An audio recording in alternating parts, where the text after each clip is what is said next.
Ya ayyuhan nabiyyu, O Prophet sallallahu alayhi wasallam, Inna ahlalna laka azwajaka allati atayta ujurahunna.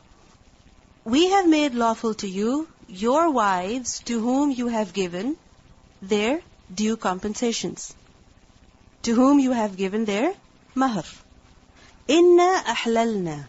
We have made permissible. And before that, who is being addressed? The Prophet ﷺ in particular. So this ayah is about who? Only the Prophet ﷺ. This is khitab khas. A specific address directed to him alone. So whatever is mentioned in the ayah is about who? Only for him. Can it be applied to others? No. It's exclusively for him.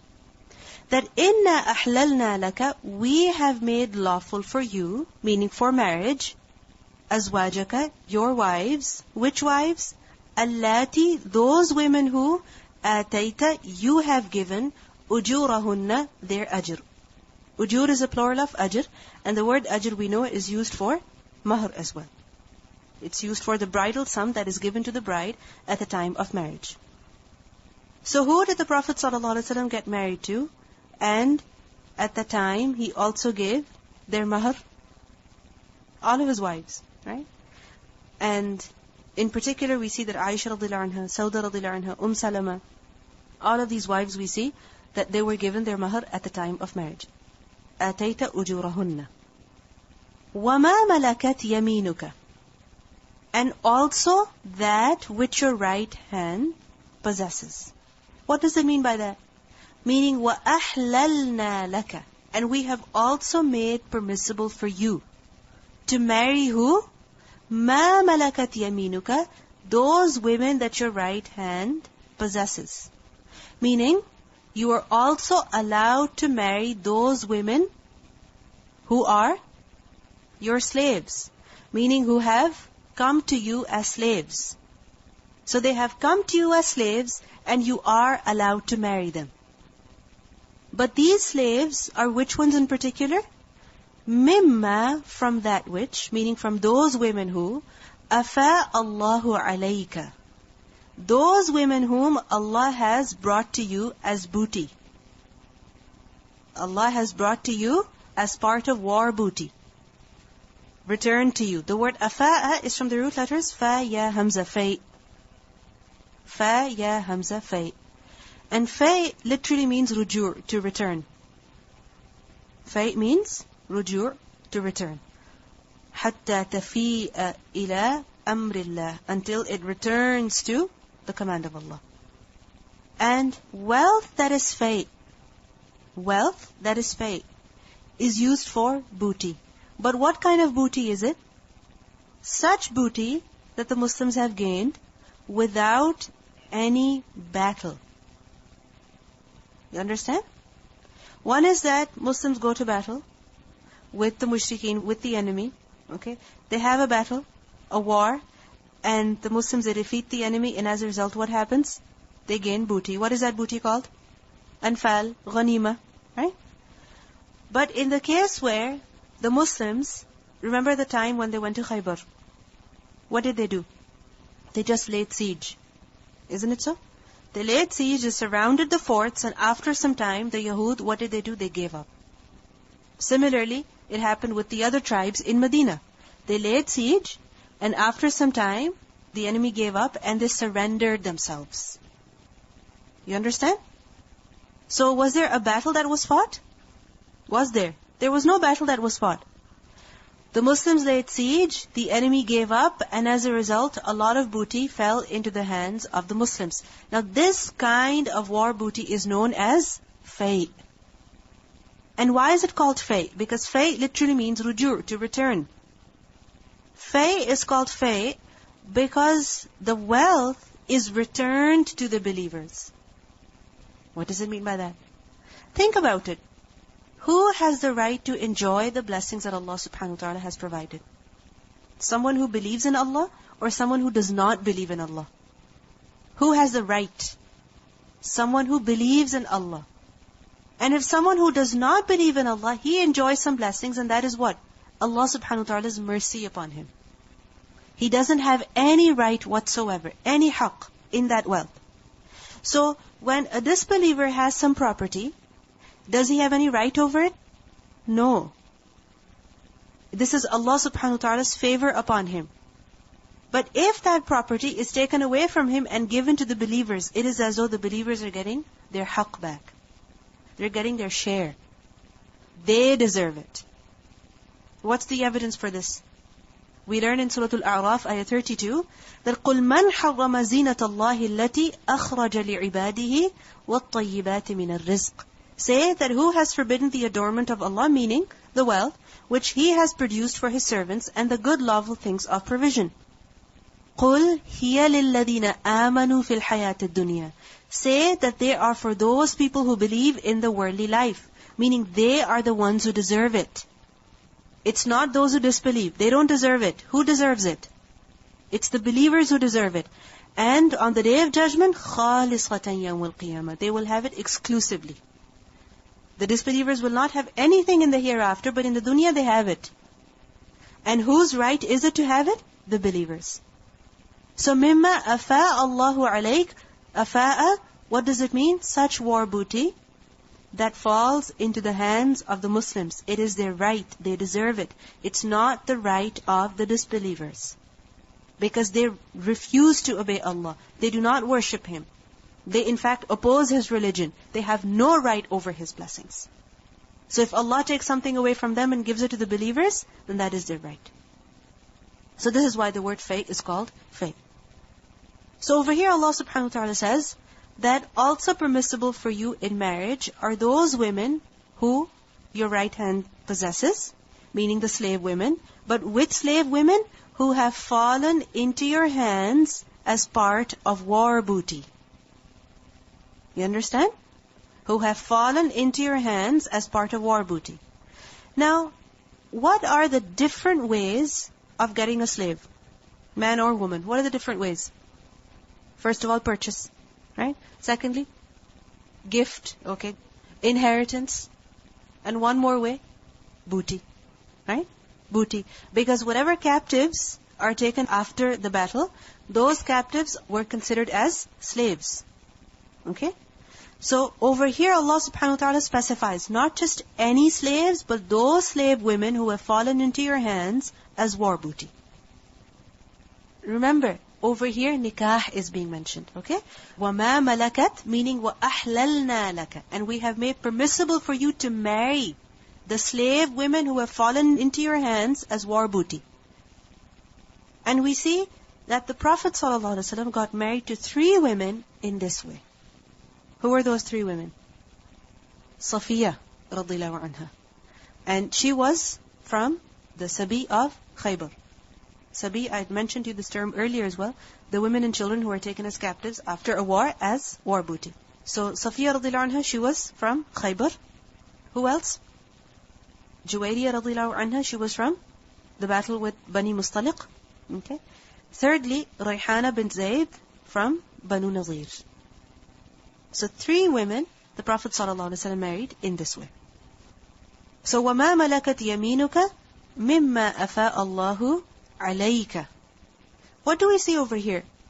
Those women whom Allah has brought to you. What do we see?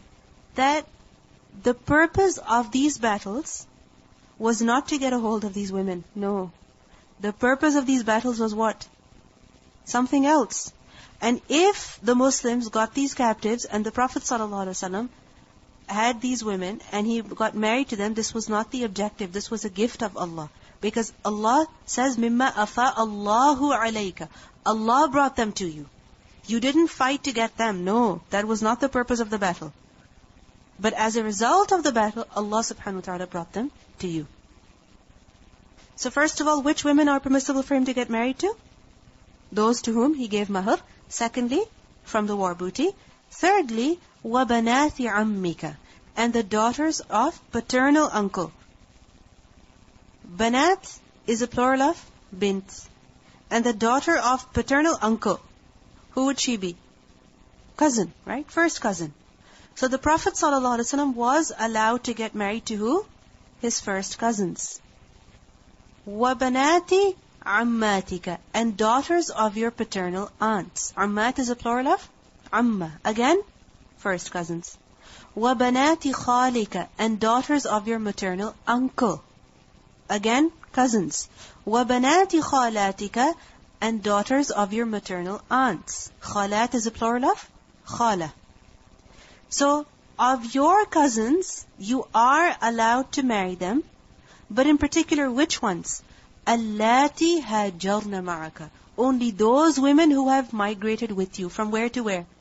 From Makkah to Medina. Why is this condition of hijrah imposed over here?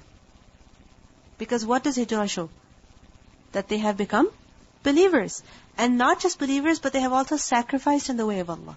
And when they have sacrificed in the way of Allah, then they deserve more. They have a greater right. Allah subhanahu wa ta'ala is very appreciative. So this is why the Prophet ﷺ was allowed to marry them. Now, why are these 4 kinds of women mentioned over here in particular?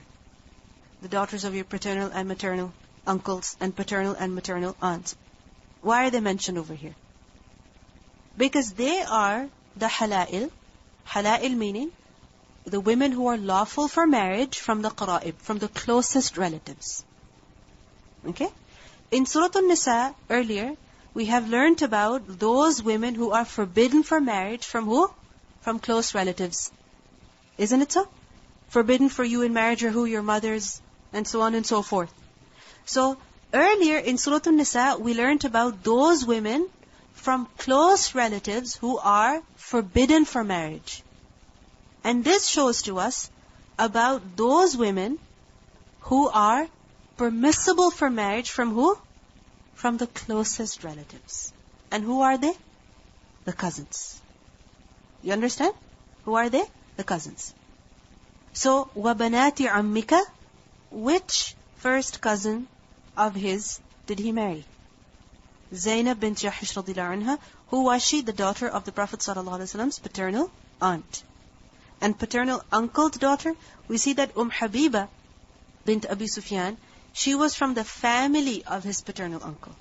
She was not really his cousin in the sense that she was a daughter of his paternal uncle, but she was from the family of his paternal uncle. You understand? So, banati ammika wa banati ammatika wa banati khalika wa banati khalatika. One question I have for you. If you look over here, singular or plural? Singular. What's the feminine of Amma. Singular or plural over here? Plural. Ammat. Isn't it? Is singular.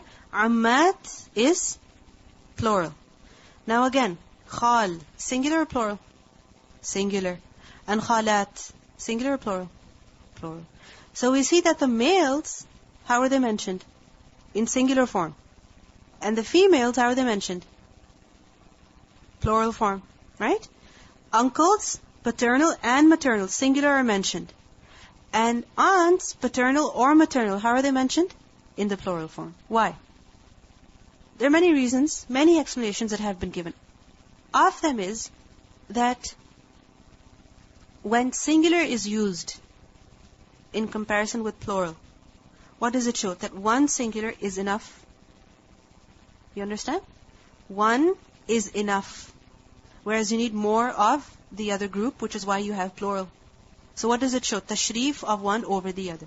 That one is better than the other. You understand?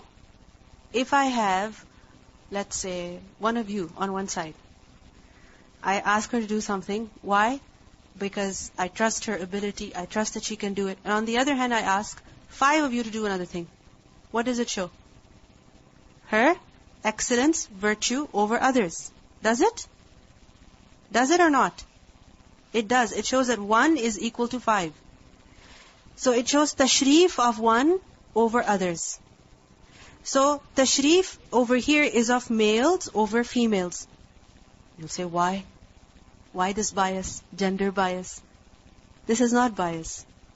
The thing is that the relationship that you have from your uncles, from the male members of your family, that is stronger compared to the relationship that you have through the female members of your family.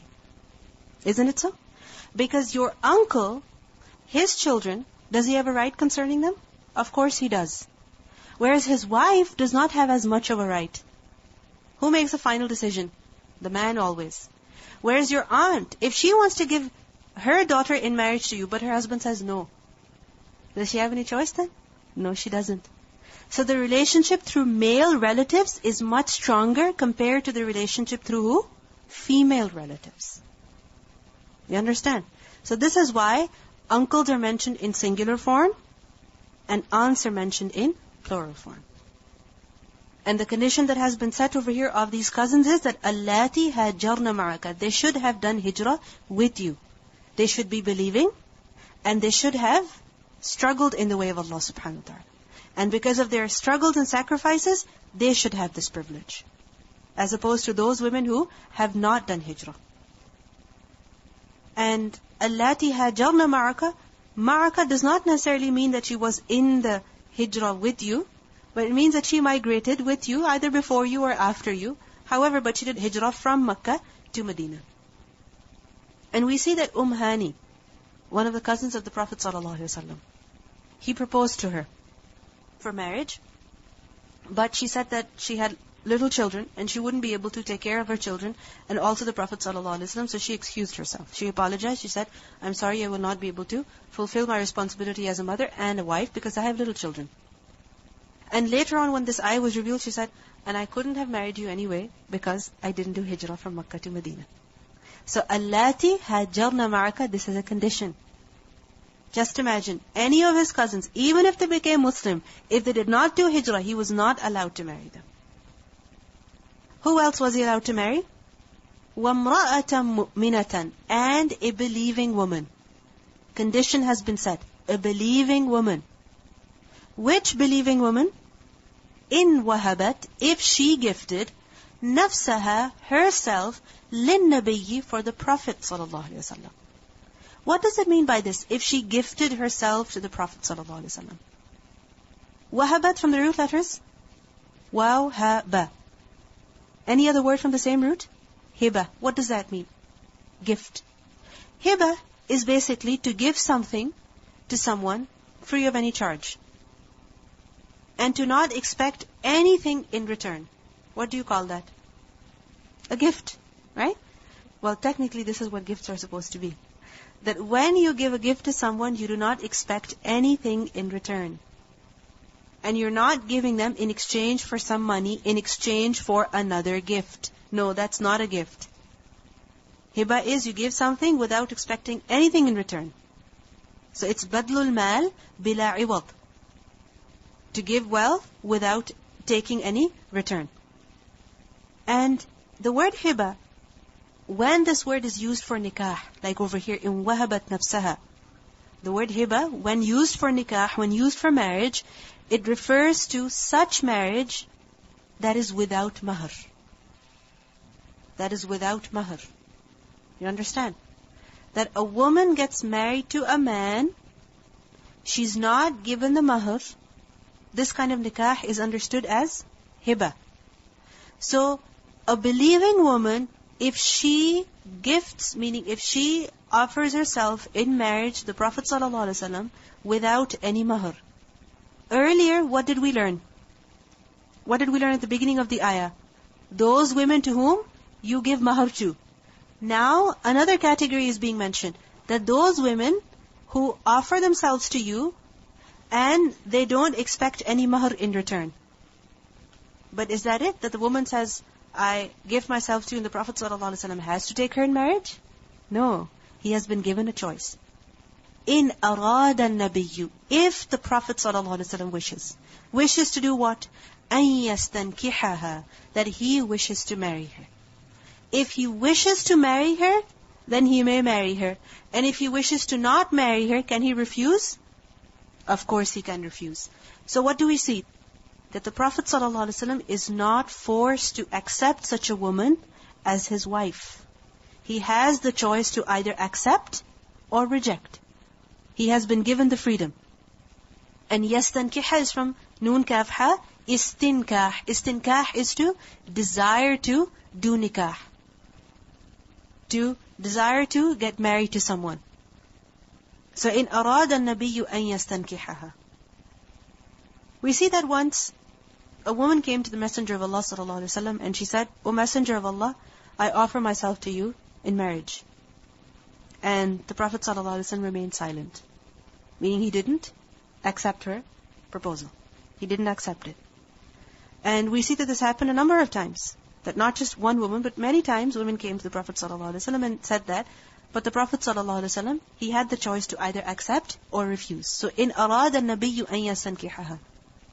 Now one question, can any woman do that? That she goes up to a man and she says, I gift myself to you. And he says, yeah, sure. And he says, okay. And the marriage is done? Because remember that this type of marriage is done without any mahar. It is done without any wali and without any witnesses even. Typically for nikah, what do you need to make it valid? You need the wali. The wali has to say, I offer my daughter in marriage to you. And the man says, I accept. Right? You need the wali. And he says, in exchange for this much mahar, meaning my daughter must get this much mahar. But this marriage does not require any mahar. And along with that, what do you need? Witnesses. Isn't it so? But this type of marriage does not require any witnesses either. Now, can any woman go and say this to a man? I offer myself to you, and he says, yes, I accept, and that's it, they're married? Can this happen? No, because Allah says, خَالِصَةً لَكَ. This is exclusively for you, مِن دُونِ الْمُؤْمِنِينَ, other than the believers. This is only permissible for you, and it's not permissible for the believers. This privilege is exclusively for you. Why exclusively for him? Because the Prophet ﷺ, his status is higher than the rest of the believers. Yes, he was obligated to follow the commands that Allah subhanahu wa ta'ala gave him, but there were certain things that were permissible only for him. Or certain things that were obligatory for him only. Isn't it so? Many things that were obligatory for him, and they're not obligatory for the rest of the believers. Similarly, this privilege is also for him only and not for the believers. خَالِصَةً لَكَ مِن دُونِ الْمُؤْمِنِينَ. Allah subhanahu wa ta'ala says, قَدْ عَلِمْنَا. We certainly know. What do we know? مَا فَرَضْنَا عَلَيْهِمْ. What we have made obligatory upon them, فِي أَزْوَاجِهِمْ, concerning their wives. We know very well concerning what we have imposed on the believers concerning their wives. What does it mean by this? What's the purpose of saying this? قَدْ عَلِمْنَا. Obviously, if Allah is the one who imposed these rules, does He not know? Does He not know? Think about it. If He is the one who gave these commands, does He not know? Of course He knows. So what's the purpose of saying this? That whatever He has made obligatory upon the believers, that is what? Based on His perfect knowledge. And it is best for them. And if Allah has made this special case for you, exclusively for you, that is also based on His knowledge. Now what is it that is made obligatory on the believers concerning their wives? What rulings are made obligatory on them? That at the time of marriage there has to be the wali, there has to be the mahar, and there have to be witnesses as well. Isn't it so? This is an obligation on them. Similarly, otherwise, the men, they are imposed to treat their wives in a particular way. Like for example, they're obligated to spend on their wives. Isn't it so? الرجال قوامون على النساء بما فضل الله به بعضهم على بعض وبما أنفقوا. And because they spend, right? So, on the men, it is an obligation to spend on their wives. But was this obligation on the Prophet ﷺ? No. It wasn't an obligation on him. And we learned that in the previous ayah. So, قَدْ عَلِمْنَا مَا فَرَضْنَا عَلَيْهِمْ فِي أَزْوَاجِهِمْ وَمَا مَلَكَتْ أَيْمَانُهُمْ, and also what we have allowed for them concerning what their right hands possess. Meaning, there are certain rulings that Allah subhanahu wa ta'ala has given to the believers concerning their wives and also concerning their slave women. What are the rulings that are imposed on them concerning the slave women? What are the rulings? That they can purchase them, or they can get them through other means, right? And when they do have them, they are allowed to establish sexual relations with them, but that is only permissible after a particular period. And what is that? 1 menstrual cycle. Okay? This is a legal ruling. This is an obligation that Allah has imposed on the believers concerning the slave women. That when a man gets a slave woman, he cannot have any relation with her after her waiting period. You understand? And how much is a waiting period? 1 menstrual cycle. Why? To see if she's pregnant or not. Alright? So, وَمَا مَلَكَتْ أَيْمَانُهُمْ لِكَيْ لَا يَكُونَ عَلَيْكَ, so that there is not upon you حَرَجٌ, any discomfort. What is this connected with? لِكَيْ لَا يَكُونَ عَلَيْكَ حَرَجٌ. This is connected with, first of all, إِنَّا أَحْلَلْنَا لَكَ, that we have made all of these women permissible for you to marry. Which women? Those whom you give mahar to. Those who come to you as slave women out of war booty. Your first cousins. Right? And any woman who offers herself to you. Why is this permissible for you? Why? لِكَيْ لَا يَكُونَ عَلَيْكَ حَرَجٌ, so that there is no uneasiness, no discomfort upon you. Meaning Allah has allowed you to marry these women. And you should not feel uncomfortable, uneasy when you get married to them. Because we see that for other believers, what is the restriction? How many women can they marry? 4 women only. But we see that the Prophet ﷺ, he got married to more than 4 women. So Allah subhanahu wa ta'ala says over here that we have made this permissible for you, and we're declaring this over here so that you don't feel uneasy about it. And you don't feel uneasy about it, and the believers also, the rest of the people also should not feel uneasy about it. That why did he get married to more than 4 women? Allah has made it permissible for him. You understand? لِكَيْ لَا يَكُونَ عَلَيْكَ حَرَجٌ. Secondly, لِكَيْ لَا يَكُونَ عَلَيْكَ حَرَجٌ, this is connected with إِنْ أَرَادَ النَّبِيُّ أَنْ يَسْتَنْكِحَهَا. The last case, where if a woman gifts herself to you in marriage, that Allah has given the choice to the Prophet ﷺ. If he wishes to marry her, he can accept her. If he does not wish to marry her, then he can refuse her. Why is this choice given to the Prophet ﷺ? Why? لِكَيْ لَا يَكُونَ عَلَيْكَ حَرَجٌ, so that there would be no difficulty on the Prophet ﷺ. Because imagine if he had to accept every woman. Every woman who came and offered herself to him, then what would happen? His life would become extremely difficult. Isn't it so? So, لِكَيْ لَا يَكُونَ عَلَيْكَ حَرَجٌ. And we see that this allowance has been made especially for the Prophet ﷺ to marry the women who offer themselves to him without giving any mahar, without the presence of wali, and so on and so forth. Because when the Prophet ﷺ got married to a woman, then there were many, many benefits. First of all, she herself would benefit. Why? Because she was known as the wife of the Prophet ﷺ in this dunya and akhirah. Her status becomes of what? Ummahatul mu'mineen. She doesn't remain an ordinary woman. She becomes a special woman. لَسْتُنَّ كَأَحَدٍ مِّنَ النِّسَاءِ. Secondly, it wasn't just her who benefited. It was her family, her tribe. Even they benefited. Why? Because they also became extremely respected. They became very well respected because their woman was the wife of the Prophet ﷺ. Wasn't it that when the Prophet ﷺ got married to Juwayriyah radhiyallahu anha, I believe, that when he got married to her, the rest of the people said, the wife of the Prophet ﷺ and her relatives are our captives, they're our slaves, so they released them all. So imagine what kind of khair she brought to her people when she got married to the Prophet ﷺ. Right?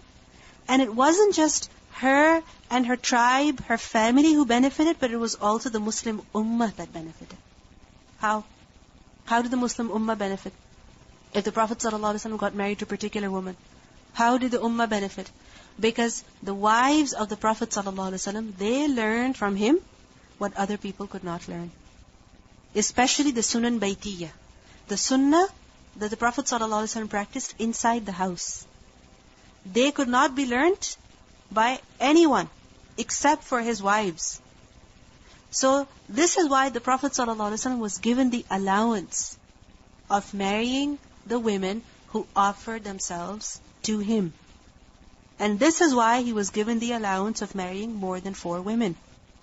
لِكَيْ لَا يَكُونَ عَلَيْكَ حَرَجٌ. So what does haraj mean over here? Uneasiness, any sin, any discomfort. Okay? And if the Prophet ﷺ had no choice, that no, you have to accept every woman, then would that make haraj for him? Of course it would make haraj for him. Now some people, they misinterpret this ayah in a very, very wrong way. That لِكَيْ لَا يَكُونَ عَلَيْكَ حَرَجٌ, what this means is that you have been allowed to marry more women so that you don't suffer from any difficulty. That, na'udhu billah, the Prophet ﷺ had immense desire, and because of that he had to marry multiple women, and this was the haraj that he suffered from, so he was allowed to marry more women, لِكَيْ لَا يَكُونَ عَلَيْكَ حَرَجٌ. This is incorrect. This is wrong. And this is an utter lie. Haraj over here does not mean sexual discomfort, sexual unfulfillment, but rather it means uneasiness caused to you by accepting every woman, or uneasiness caused to you by marrying so many women. لِكَيْ لَا يَكُونَ عَلَيْكَ حَرَجٌ. Allah has made this allowance for you. He has made this mandatory on you. And He has given this choice to you. وَكَانَ اللَّهُ غَفُورًا رَحِيمًا. And Allah, He is ever forgiving, and He is also merciful. Why is this mentioned over here? Allah is forgiving and merciful. Think about it. Why is this mentioned over here? وَكَانَ اللَّهُ غَفُورًا رَحِيمًا. He is forgiving and He is merciful. That just imagine the Prophet ﷺ is being told in this ayah about marrying more than 4 women. And what do we learn? That when a person has married multiple women, then he is supposed to be just between them. Right? So, the Prophet ﷺ is being told, وَكَانَ اللَّهُ غَفُورًا رَحِيمًا. Allah is forgiving and He is merciful. Yes, you have to marry all of these women, and if there is any imbalance on your part in the way of being equal with all of your wives, then Allah is forgiving and merciful towards you. Now what do we see in this ayah? That special allowance has been given to the Prophet ﷺ to marry women. He has been given the choice, and he has also been given a greater freedom. Where the rest of the believers are only allowed to marry 4, the Prophet ﷺ over here is allowed to marry more. Because remember, at the time that this ayah was revealed, the Prophet ﷺ already had 4 wives. In fact, he had recently married Zainab bin Jahsh, so he had 5 wives. Now apparently it may seem that the Prophet ﷺ is being allowed to marry whoever he wishes to, without any limits, without any restrictions, but this ayah must be understood properly. As I mentioned to you earlier, for believers, what's the limit? 4 wives. And the Prophet ﷺ, he observed this limit until the Battle of Ahzab. Until the Battle of Ahzab, the Prophet ﷺ observed this limit. Meaning he only had 4 wives. Which ones? That we see the Prophet ﷺ, first of all, who did he get married to? Khadija radiallahu anha. At what age? At the age of 25. And how old was she? 40 years of age. Much, much older than him. And she was the only wife that he had until she passed away when the Prophet ﷺ was about 50. And then at that time, the Prophet ﷺ, who did he marry? Sauda radiallahu anha, who was also an older woman. And why did he marry her? Why do you think so? Because he had little children and he was going through a very difficult time. He had to look after his children as well. And that was around the time that he had to migrate from Makkah to Medina, right before that, just some time before that. So he got married to her. And he also got married to who? Aisha radiallahu anha, with whom he consummated the marriage in Medina. So how many wives did he have at this point? 2 wives. Now the Battle of Badr took place. And what happened? After that, the Prophet ﷺ got married to Salama, and he also got married to Hafsa radiallahu anha. So how many wives did he have? 4 wives. Now, the Prophet ﷺ, he got married to Zainab bin Jahsh. Correct? When he got married to her, that was his 5th wife. And did he have any choice with regards to that marriage? No. Allah got her married to him. زَوَّجْنَاكَهَا. He wasn't given any choice. Now, the believers, they had no problem accepting this, that the Prophet ﷺ has 5 wives. He has more than 4.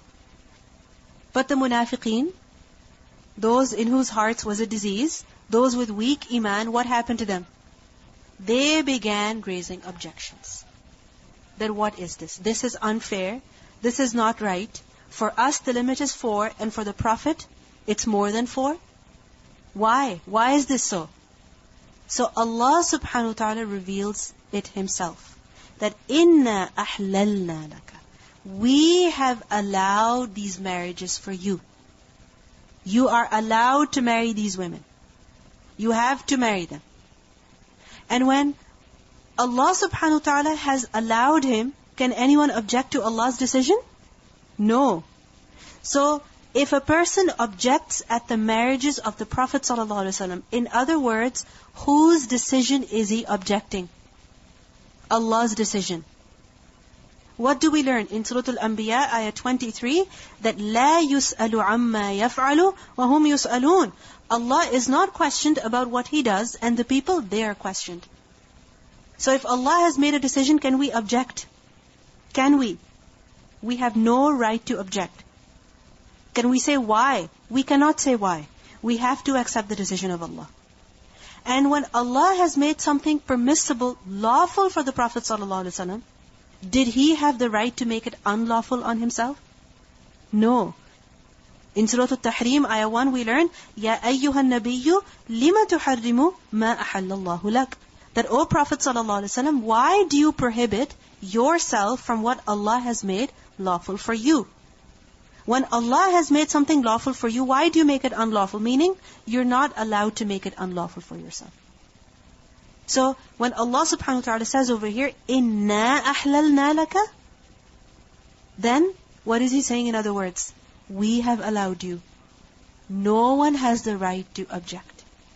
No one can say why, and no one can question at all.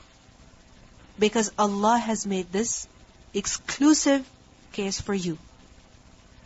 And we see that the Prophet ﷺ, because some people say that, oh, he had a lot of desire, this is why he got married to so many women, na'udhu billah.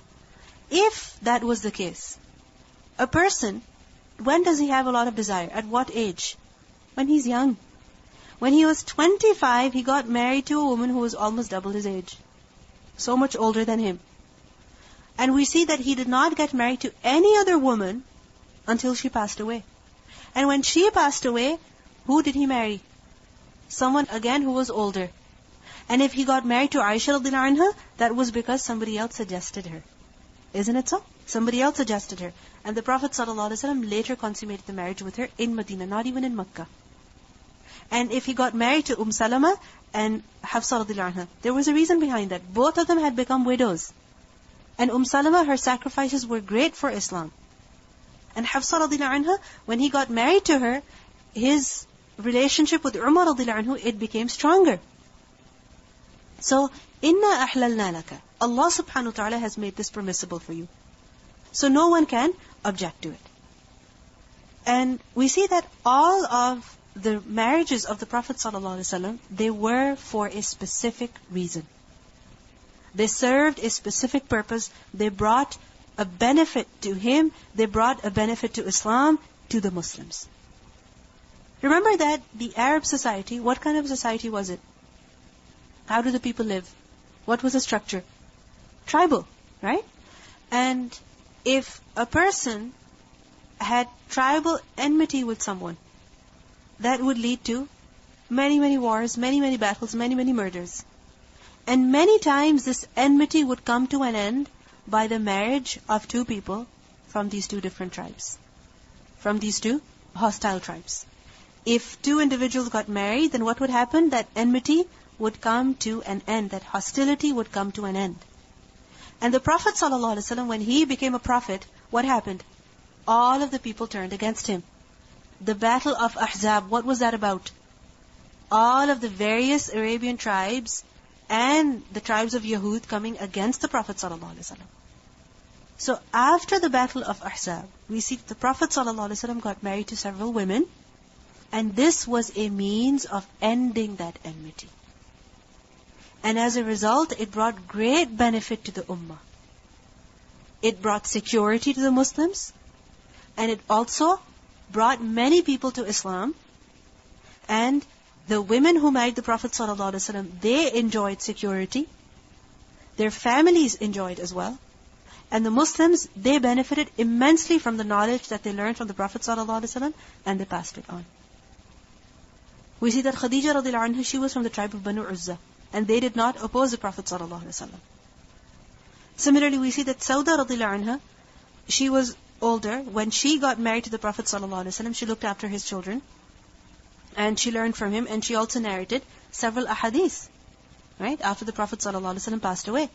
And just before that, one more thing I want to tell you, that the Prophet ﷺ got married to 12 women in total, with whom he consummated the marriage. Some of them died during his lifetime, and others, they lived on after he passed away. Because you might find a lot of confusion that the Prophet ﷺ got married to more women. He got married to more women, but he did not consummate the marriage with every single woman. Okay? Like that incident I mentioned to you, that he went to the woman, but what did she say? A'udhu billahi mink, and the Prophet ﷺ divorced her immediately.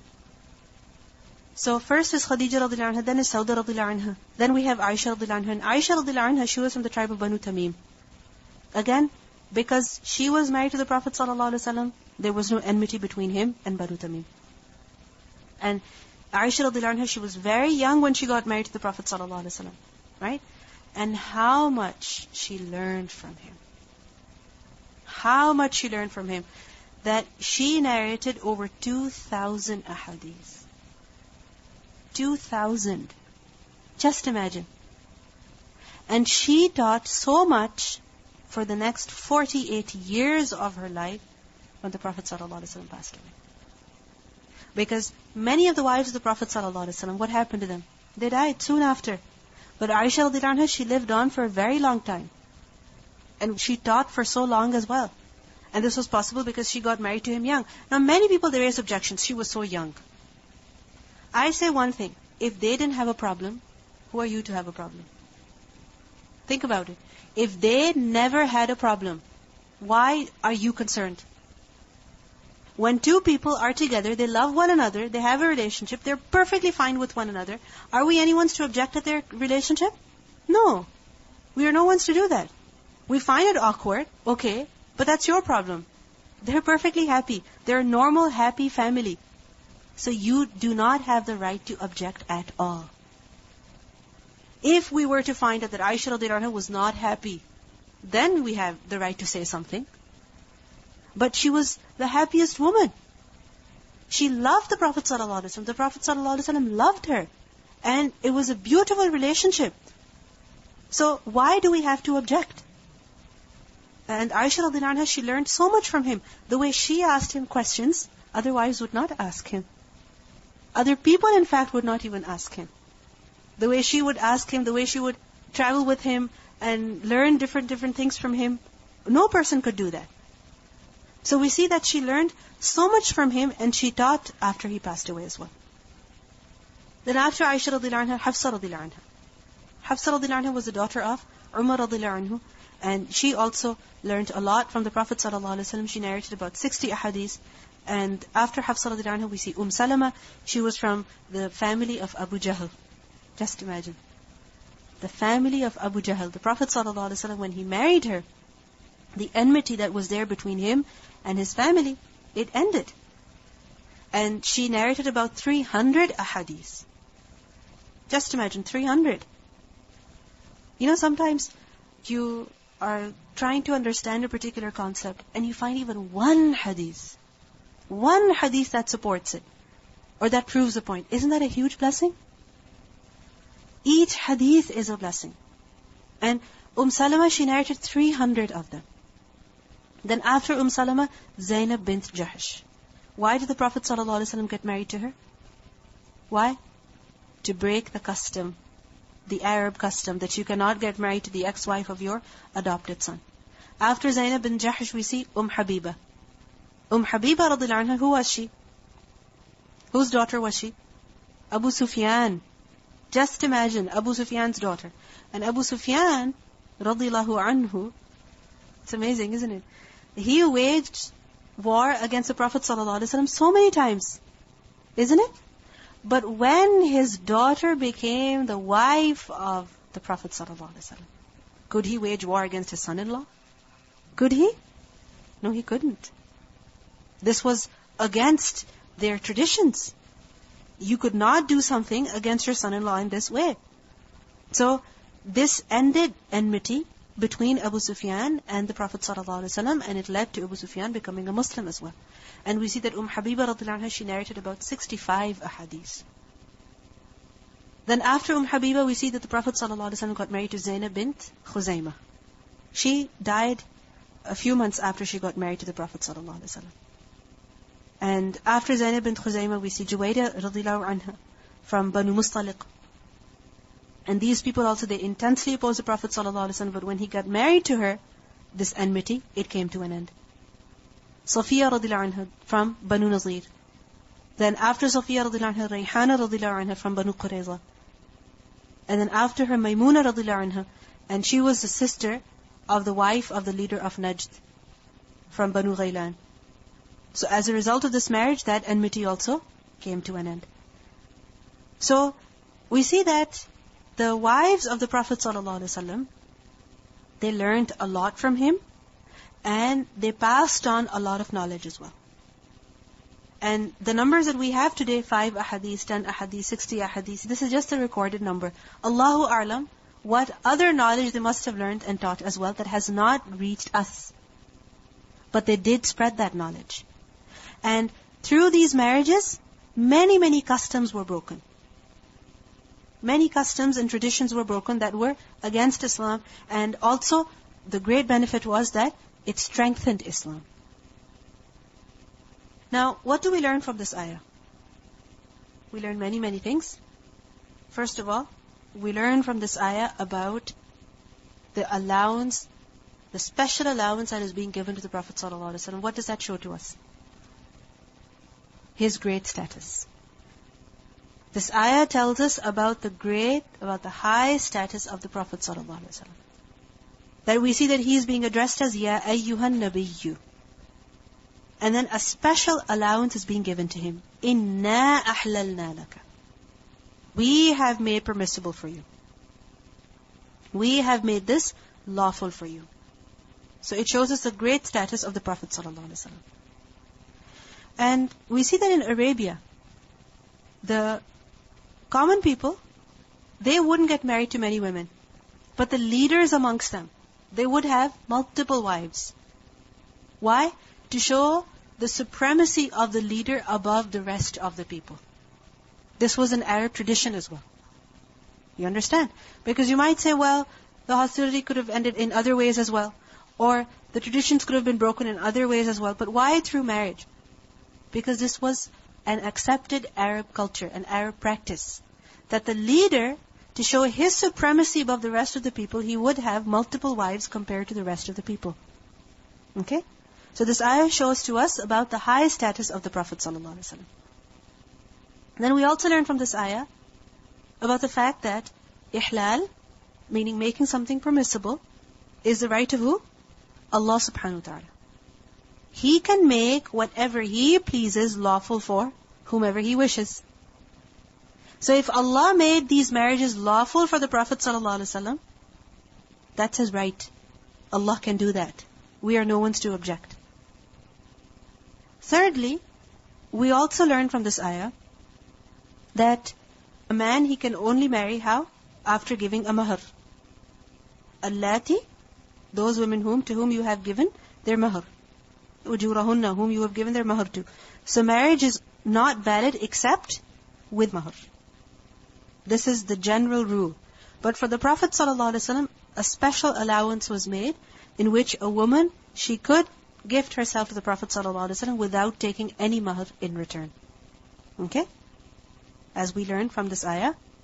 And This is a special allowance for him, and it also shows his high status. Just as we see that tahajjud, what was that? An extra obligation on the Prophet ﷺ. What do we learn? نَافِلَةً لَكَ. An extra obligation on you. Was it an obligation on the rest of the believers? Is it? No. But it was mandatory on him. Similarly, we see that the Prophet ﷺ, he was allowed to keep Sawm Wisal. What does that mean? Continuous fasting. Continuous fasting without a break in the middle. With us, what's the ruling? That at the time of sunset, we have to break the fast. Isn't it so?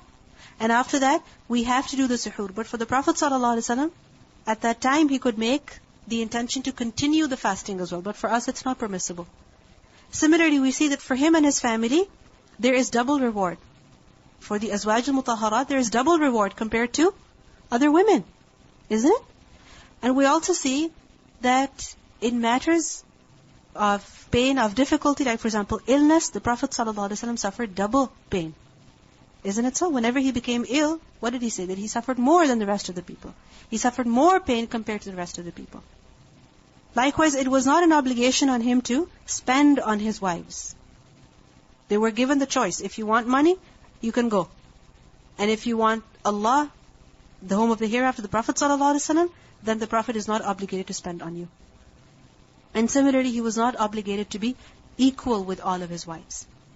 So we see that many things were exclusively for him. And all of those things that were exclusive for him are what? Marrying more than 4, and also marrying what kind of nikah? Hiba, without wali, mahar, or witnesses. Then we also learn from this ayah about the kindness of Allah subhanahu wa ta'ala towards His Prophet sallallahu alaihi wasallam. Where do we learn that from? In arada an-nabiyyu an yastankihaha. That Allah gave the choice to the Prophet sallallahu alaihi wasallam. It's up to you. You can accept or you can refuse. You can accept or you can refuse. So what does it show? Allah's kindness towards the Messenger sallallahu alaihi wasallam.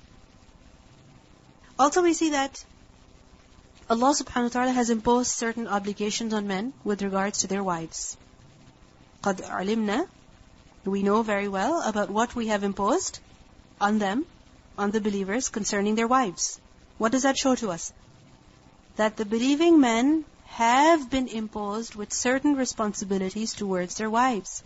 And of them is providing for them, being equal, and so on and so forth. Okay, everybody stand up. We'll listen to the recitation, then we'll continue.